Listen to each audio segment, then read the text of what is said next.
Welcome to Z Multimedia Online. Don't forget to follow us on all our socials on TikTok at Z Multimedia, LinkedIn at Z Multimedia, YouTube, ZTV, IDX, and Facebook at ZFMGH. Do enjoy this video.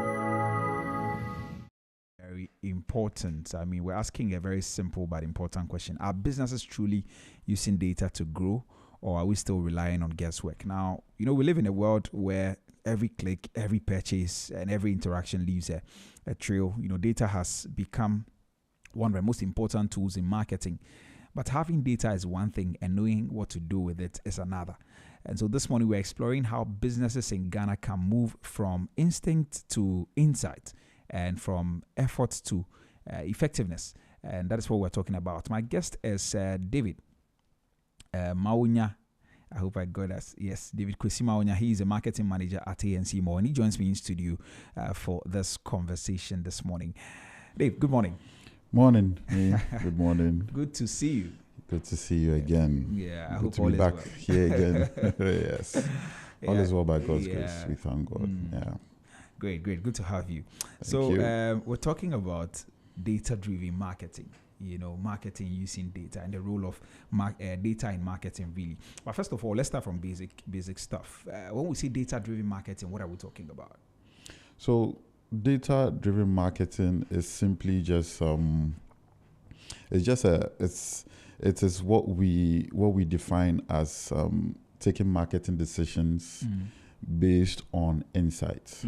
Okay. So the thing about marketing, which a lot of people don't realize, is it keeps evolving. All right, it's a very sensitive and very dynamic industry. So therefore, you cannot always rely on a sixth sense or rely on some instinct. Marketing is not possible without data. And being able to be successful with any marketing campaign at all, you need data. It's the foundation. It's the very life. It's the very breath of every marketing campaign. So marketing without data, really, it's of no essence. It's of no use. So that's just basically what data-driven marketing means. It means running your marketing campaigns, running all your ads, taking initiatives based on data. Now, if you say, when you say data is evolving and because of that, it cannot rely on instincts, can you give like a typical example, in your line of work, or maybe any that you've seen around? So, for instance, years back, we had just a few platforms, even as what we call social media. I remember back in the day, we came up with what's it called? Before there was Facebook, there was this social media platform. What's it called? High Five. High Five, right? You remember High Five? Yeah, I remember High Five. Yes. So let me just give a classic example. Look, High Five. The guys who did High Five, then eventually Facebook came in, and then based on data, obviously, saw what High Five had done. Yeah. And then improving upon it, came out with Facebook. Okay. Yeah. Now take those two situations. We are in a world now where there's TikTok now. There's and it will surprise you the number of things or the number of reach that those platforms are doing. They are doing amazing work, right? So that simply is just what it has become. Now, a lot of companies, even the tech companies, right? Data is like gold mine now. So all these platforms, all these technologies that are coming out, you'll realize that their major drive is to get data. AI, right? AI, what we have now as AI is mainly solely data driven. It's just picking data and picking patterns, and then for a machine to be able to learn, right, and be able to emulate what any other person could do. And this is solely driven on data. So for me, anyone who is still relying on, or any business who's still relying on instincts to run their campaigns or ads is really not going anywhere at the moment. Yeah. I see. But across Ghana, or do you think that most Ghanaian businesses are doing that? Are they relying on data, or we are still in that instinct-driven marketing? age? Well, per what we know now in the industry, it's would say about 15% of businesses are really relying on data. 15. And yes, and when I say that, what I mean is that they are not taking the full advantage of data. Okay. Look, it's not enough to just get the data and have it sitting. I realize a lot of businesses, what they do is, okay, so let's take, for example, you have a database of consumers or potential consumers, you may say. And you see people just using it as, okay, let me just send SMS blast to these numbers, or let me just send bulk emails, and that is it. There is a deeper version of it where you are looking into the patterns of these people, these consumers. Because now, you know, consumers have a lot of options. So day in, day out, their tastes are changing, their awareness, the way they consume information is changing. Everything is changing every minute. Right. So it's very important for you to not really have that data available and say, oh, I have 10,000 people in my database. That's not enough. Out of that 10,000 people you have in your database, what percentage of them engage through this particular platform? Right. What percentage of them attention span is for this long? What percentage of them would actually jump to an opportunity? So it's not just enough having the data and letting it sit in some Excel sheets, and then as and when you want to run a campaign, you just blast an SMS. That there's a lot of things that we could do with data that a lot of the SMEs are not taking advantage of, and I think that is mainly what is driving people to, first of all, waste money and not be efficient enough in terms of the kind of campaigns they run, and even how they target their consumers, all right, and how they profile their consumers. All those things are very important when you have data and when you take full advantage of that data you have sitting in your data warehouse, if I may say. But the 15% you talk about that are using the data, are they getting it right? I mean, from your experience, are they getting it right? Or and that's what I'm even saying, that even that percentage, they are not taking the full advantage of the data. What does taking full advantage look like? So taking full advantage is learning the patterns, learning the processes, learning the people. It's very important.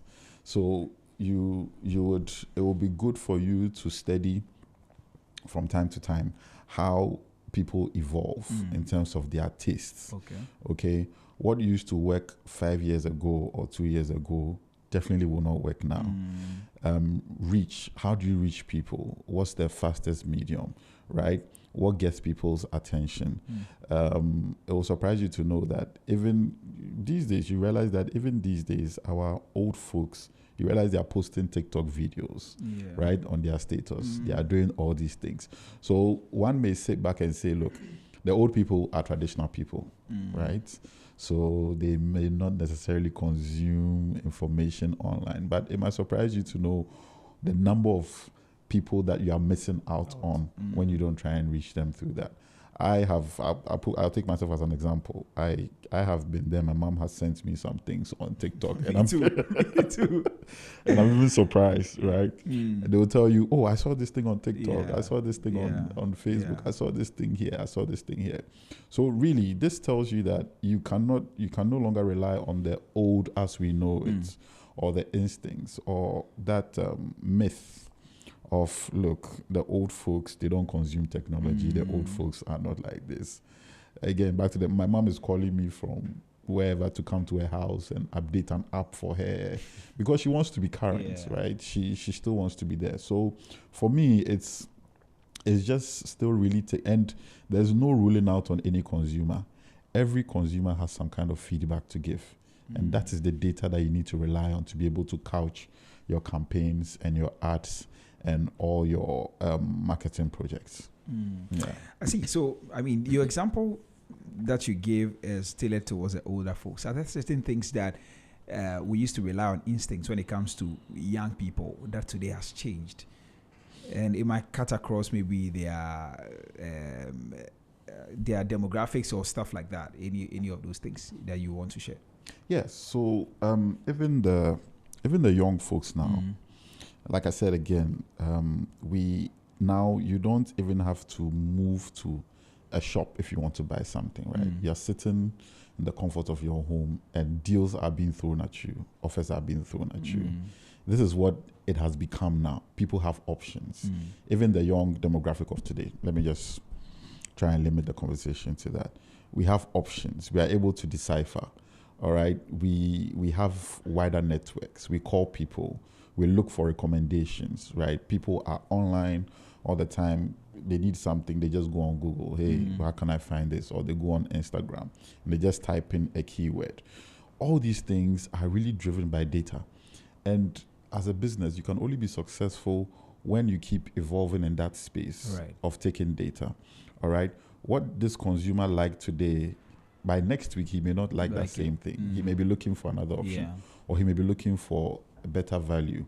How are you able to assess those needs of this consumer who you transacted with just last week?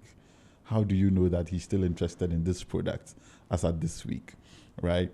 You hear a lot of people, I see a lot of people online, people come and make inquiries on their pages and they are still waiting for them to place their order and nothing ever happens, right? So does it occur to such a person that, oh, maybe you need to look into something. Maybe that person has gotten a better value elsewhere. Right? Maybe you need to get back to the person and get more feedback, right? You see people posting, I'm here still waiting for your orders, Please right? patronize me. Please patronize me. It's not enough to just have a social media page, just sitting there and have a number of followers. I mean, how many businesses even do a month-on-month audit on their followers? Do you, for instance, just come up with a poll or something just to engage your audience, just to find out what are some of the issues, just to find out what some of their likes are, just to find out where they are gearing towards? And I think that's very important, because it's not enough to just have a number of followers on Instagram or a number of followers on Twitter engage you. It's also important that you engage them as well, get feedback from them, and take insights, right, which will help you to shape up your business. All these things, I cannot emphasize enough the importance of data and all this. Yeah. Right. So data is very important. Now, you talked about some of the mistakes that people are making, and you talked about thinking that, okay, the same way the person, or this particular group of people approach things some years back is the same way they are approaching things now. And that is in line with the fact that people are not taking advantage of the data that they have. What other mistakes are people making or businesses making in their quest to use data? I think the other big issue, apart from not taking full advantage of the data, is even how they gather the data. I think that's another huge mistake too. Now, a lot of people, first of all, miss the whole issue of who my target really is. Okay. Really, that is what's important for your business, okay? Now, if you're not able to even identify your demographic, if you're not able to identify who you are providing the service to, then that data will not be relevant to you anyway. Right. Because and this is the thing about segmentation and profiling of customers. You need to have enough information on customers to be able to align them to what your business provides. Okay, it's very important as a business to be able to know that you don't mismatch those two things. Okay. Who your target is, what you are providing. And definitely when you have your target, they are those that will provide the relevant data to you, right? And so it's very important that we realize that in the case where someone cannot afford my business or cannot afford my service, I don't have any business even trying to get any information from them anyways. Okay.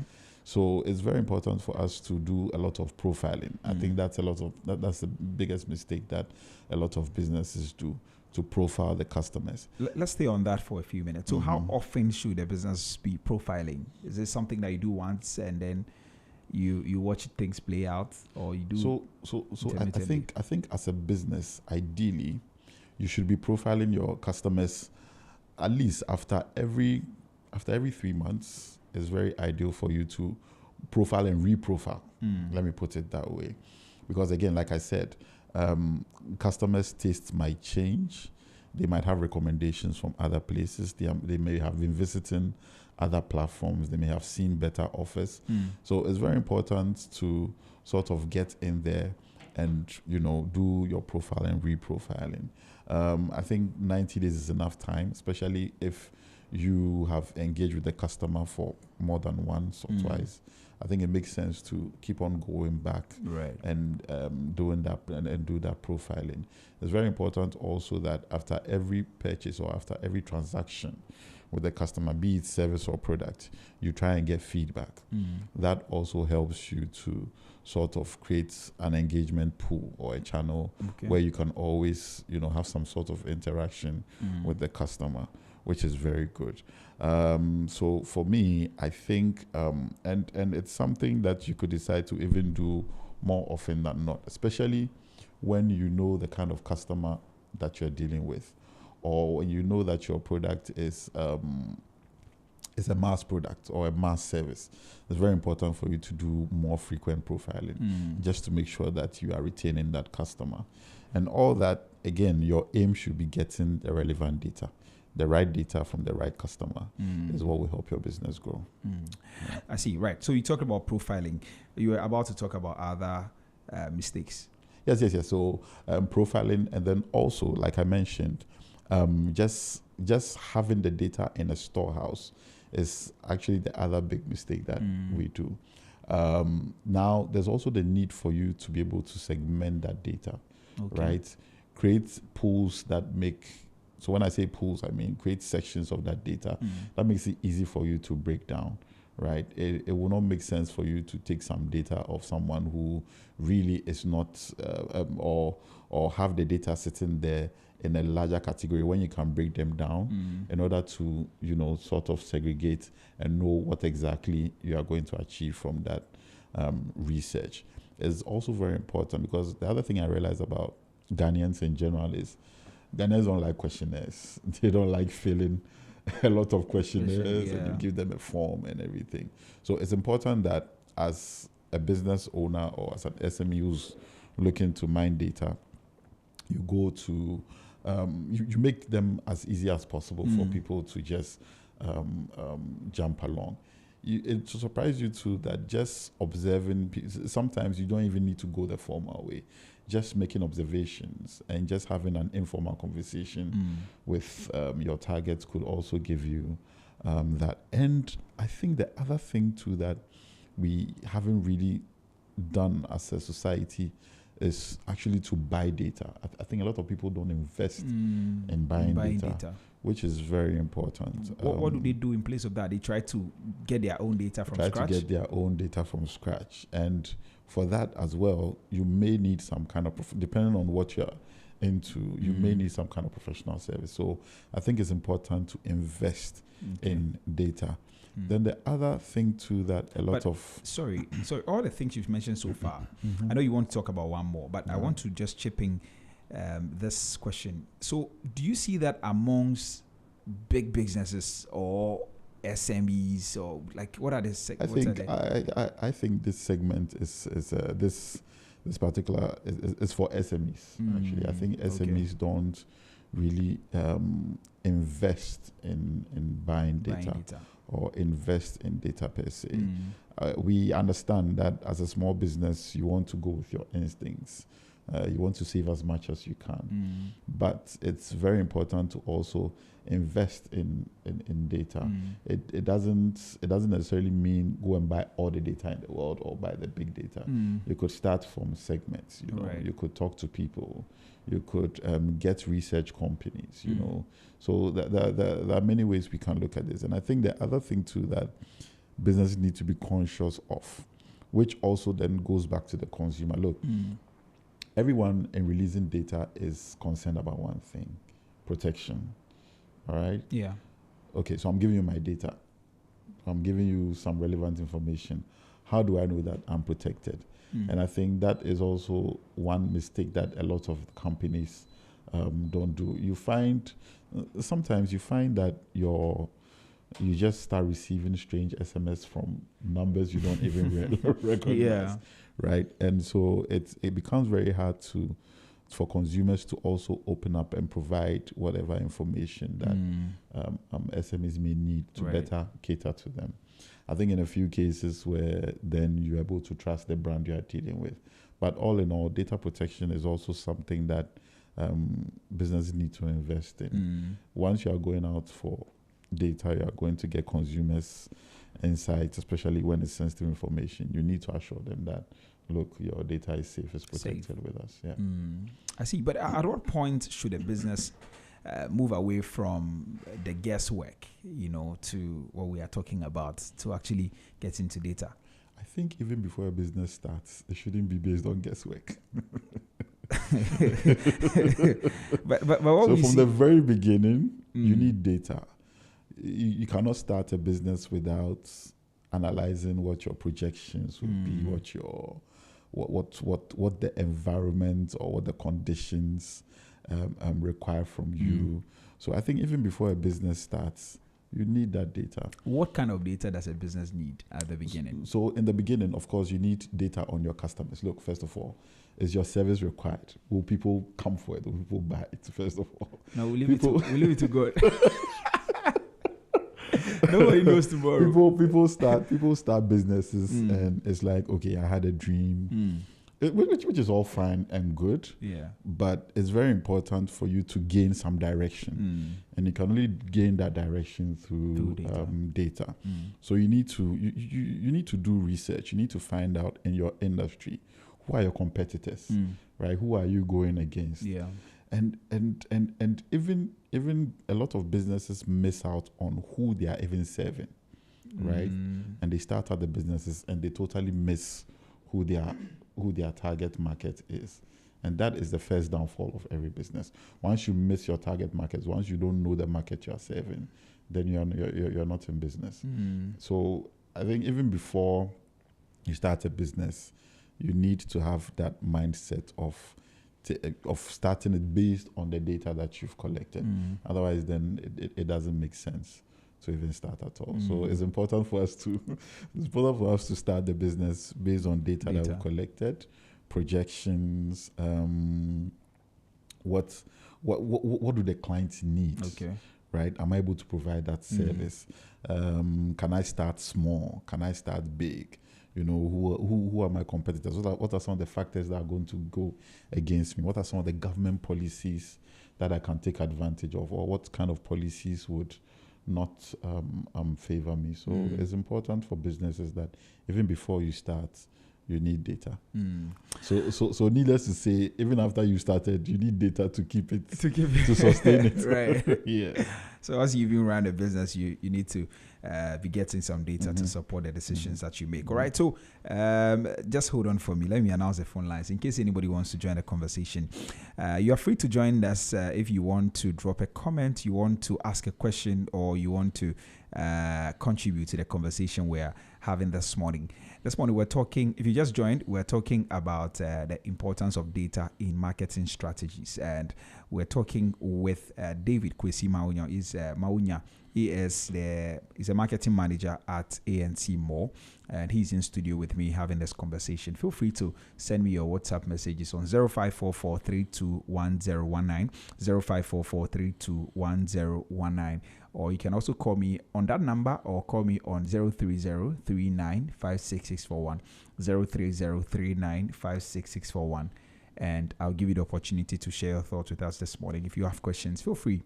You can call us and let us hear from you. Also, you can engage us on our social media platforms. We are on Facebook at ZFMGH, on Facebook, ZFMGH, and on YouTube at Z Multimedia. Please feel free to drop a comment under the live stream as well, and we'll read them for you and address them as we go on with our conversation this morning. So, David, let's continue the conversation. Yep. So, now we've talked about some of the challenges, mistakes, and all of that. Now let's turn to some of the basic tools that people can actually invest in or use to be able to collect data or make maybe even we can talk about tools or platforms and all of that people or small businesses can use to start using or can actually start using immediately to be able to get data, from what we're talking about? So I think obviously the first place to run to for data is the internet. I mean, there's a lot of quality data. When I say quality, I mean, verified data on the internet that small business can take advantage of. We could also just do surveys. You could use, there are a lot of free surveys also that we can take advantage of. We have social media platforms, Facebook, the analytics, right? Those are all sort of free tools that give you some sort of insight or give you some relevant data to an extent. So social media platforms, surveys, and of course the internet also.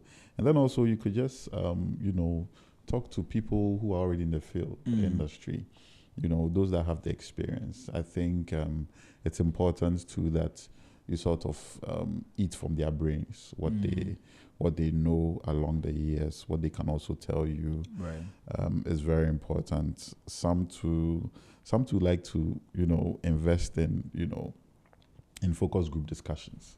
I think those two are very important tools to gather, just gather people with the same common interest and sort of engage them. That gives you some quality data as well.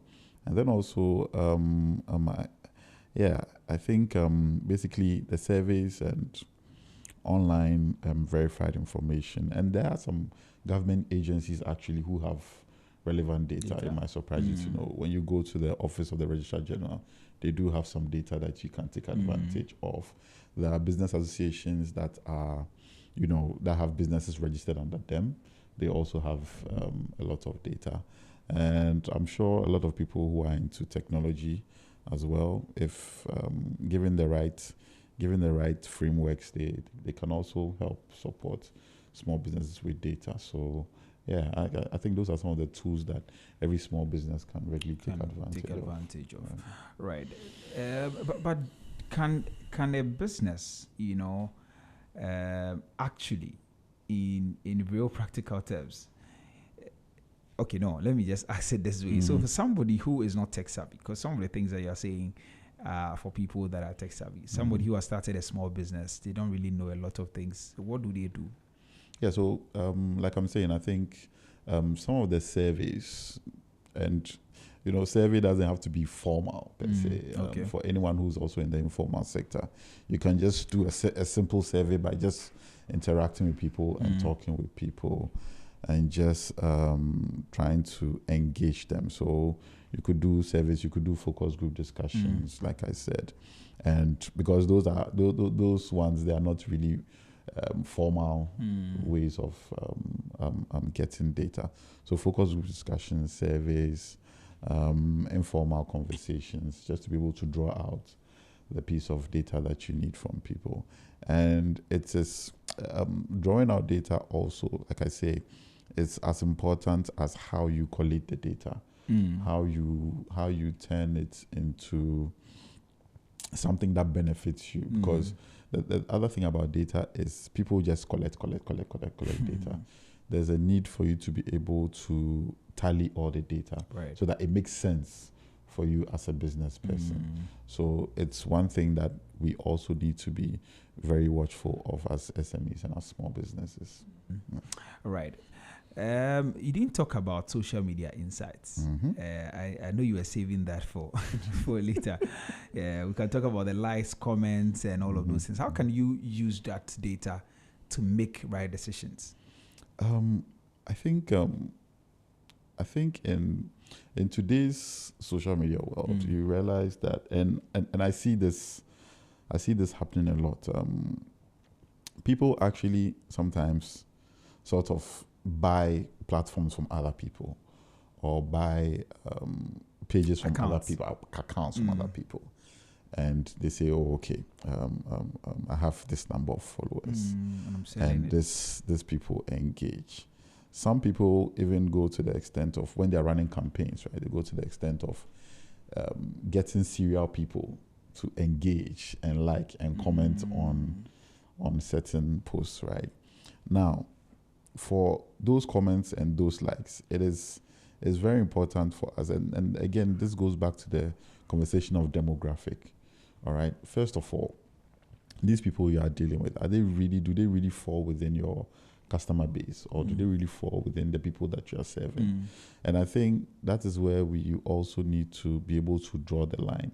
You need to be able to do some sifting and realize that these are actually people that I'm looking for. These are actually people that I want to work with. Thankfully, for all these platforms, they have the option of choosing what demographic you are trying to advertise to. So I think it's very important to start the conversation from there. Okay, when you are using social media platforms, when you are taking insights, first of all, what demographic are you looking at? If the demographic that is responding to you is outside of what you're looking for, then it won't make sense to your business.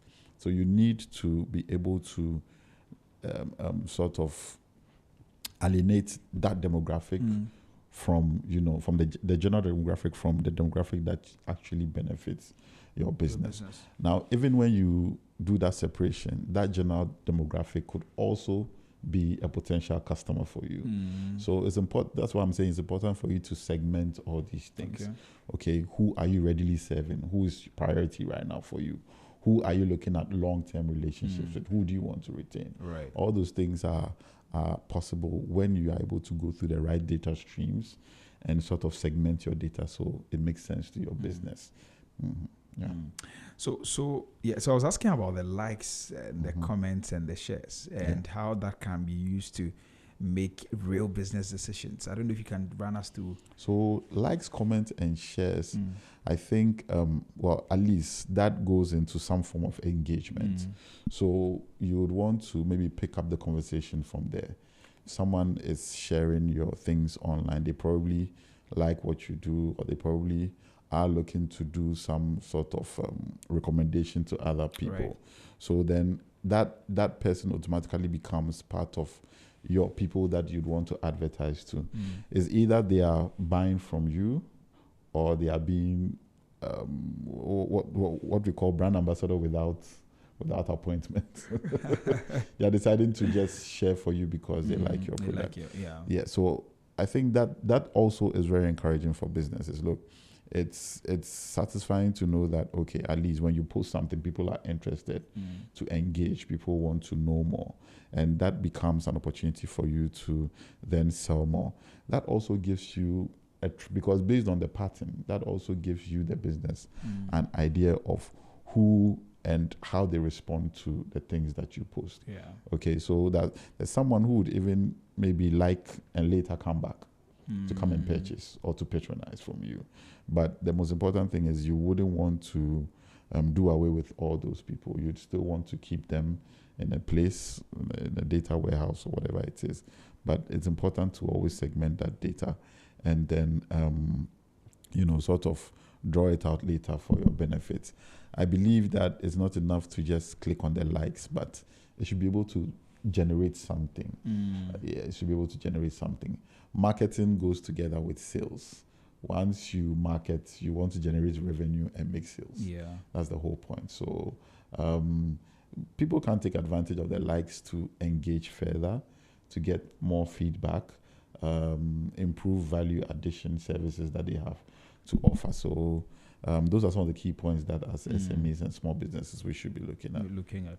All right. So in practical terms, how does data improve your marketing results? If you can break that down, are we talking about better targeting, higher sales? What exactly are we talking about? So it's very important for businesses after every campaign to generate reports. Okay, generating reports, it helps you to stay informed, and it gives you more insights, right? So for every business who's running a campaign, you need to, first of all, after the campaign, be able to generate some sort of report, right? That tells you, look, this worked this way, this worked that way, this worked this way. It's also very important to, after every campaign or every project, do some sort of post-mortem with your consumers that you targeted. Look, what worked for you, what didn't work, how can we improve all these things? So these are the kind of data that you should be focusing on as an SME to better your services or better your products, right? You need that feedback. It's important for the business to grow. And it will surprise you to know that a lot of feedback from people who are not even in the business can be relevant to your business growth. Because you see, sometimes when you are looking at things from the inside, it's difficult. But when someone is looking at it from the outside, they are able to tell you things that you are not able to see.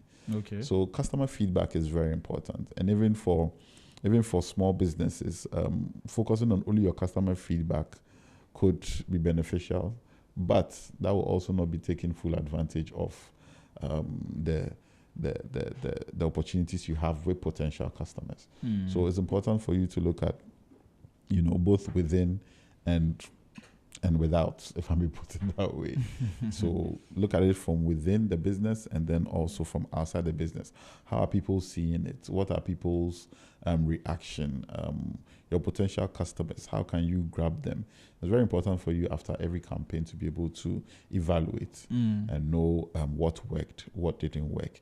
And that ultimately goes into your data pool of what you should continue doing or what you should stop doing. But would that I mean, can that data actually help you maybe improve your ROI or say increase your spending? Well, so this is the thing about whether improving your ROI or increasing your spending, it all has to come down to the result of, look, is this working or is not working? And you can only get to know that when the data is right.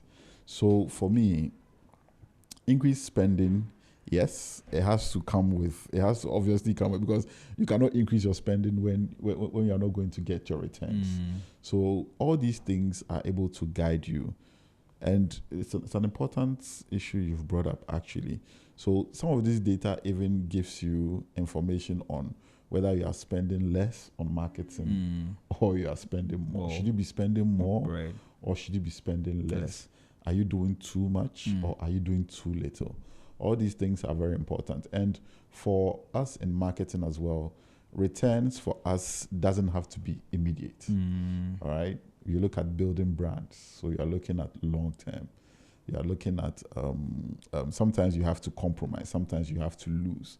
But it's for more of the long-term benefits. So yes, I mean, these data, obviously, it has to improve your ROI, whether in the short or in the long term. And obviously, if you need to spend more, then you should, to be able to gain that ROI. It will surprise you to know that sometimes out of this data, you get to know that, look, you could spend less, but you could actually make more. Yeah, but all these things are reforms that are brought about when you have the right data. All right, let me announce the lines again. So if you just tune in, this is Business Breakfast on Z101.9 FM with me, Trevi Hammond. This morning, we're talking about data-driven marketing, or the importance of data in marketing strategies. And my guest is David Kwesi Maunya. He is the marketing manager at ANC Mall, and he's in studio having this conversation with me. You are free to join the conversation. Feel free to send us a WhatsApp on 0544 321019, 0544 321019, or you can call us on 03039566641, 03039566641. We're streaming live on Facebook at ZFMGH and on YouTube at Z Multimedia. Please do well to drop a comment there and I'll read that for you. All right, David, let's continue. Now, what are the barriers? What are the biggest barriers stopping people or preventing people from actually fully embracing data here in Ghana, or SMEs from embracing data? I think the first thing would be having the mythical idea of guesswork. Guesswork still works. In today's mindset, it's just a mindset. And it's a major barrier. In today's world, we need to understand that guesswork is not enough, or instincts is not enough to be able to be successful, you But need when you data. say it's not enough, does it mean it works to an extent? Well, I believe it works to an extent, Okay. but it shouldn't be the go-to for any Mm. SME or for any business. You may have instincts. Your instincts may tell you this. You may not be able to back it with data, and it may work fine. Okay. But because you are dealing with other people, Mm. and because it's not just about you, and in fact, the business is not for you in terms of, look, you build a business because you want to service people or you want to provide something for people, and because it's not just about you, you can't keep on using your instinct to run the business. Right. You need to have data-driven insights. You need to be able to come up with campaigns that are advised, right? Not just by intuition. So as an SME, you really need to limit your use of instincts more and count on data, because that has become the gold mine now, right?